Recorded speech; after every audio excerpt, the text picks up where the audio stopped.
మేడ్చల్ జిల్లా బోడుప్పల్కు చెందిన మహిళా సాఫ్ట్వేర్ ఇంజనీర్ విజయశాంతి రెడ్డి తన ఇద్దరు పిల్లలతో కలిసి ఆత్మహత్య చేసుకున్న ఘటన తెలుగు రాష్ట్రాల్లో పెను సంచలనం సృష్టించిన విషయం తెలిసిందే.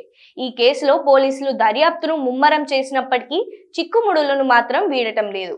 కేసులో పోలీసులు ఇప్పటి వరకు దాదాపు 100 సీసీ కెమెరాలను పరిశీలించారు. ఆమె ఇంటి నుంచి రైల్వే ట్రాక్ వరకు ఏ రూట్లో వెళ్లారు, ఆ సమయంలో ఆమెతో ఎవరైనా ఉన్నారా అన్న కోణంలో విజువల్స్ పరిశీలించినప్పటికీ కేసును మలుపు తిప్పే బలమైన క్లూ ఏది పోలీసులకు లభించలేదు. ఇప్పటి వరకు ఆమెకు సన్నిహితంగా ఉండే 20 మందిని పోలీసులు విచారించారు. రైల్వే పోలీసులు విజయశాంతి రెడ్డి నివాసానికి వెళ్లారు.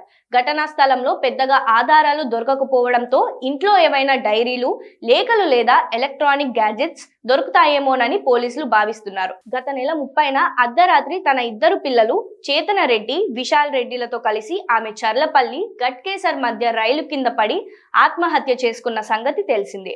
ఈ కేసులో అత్యంత విషాదకరమైన మిస్టరీగా మారిన అంశం ఏమిటంటే, ఎదిగిన ఇద్దరు పిల్లలను ఆమె ఎలా ఒప్పించారనేది అంతు చిక్కని ప్రశ్నగా మిగిలింది. అర్ధరాత్రి వేళ రైల్వే ట్రాక్ దగ్గరికి తీసుకువెళ్లేటప్పుడు పిల్లలకు ఏం చెప్పారు? వారిద్దరికి ఏదైనా మత్తు పదార్థం ఇచ్చారా, లేక వారే ఇష్టపూర్వకంగా తల్లి వెంట వెళ్లారా అనేది పోలీసులకు క్లారిటీ రావాల్సి ఉంది.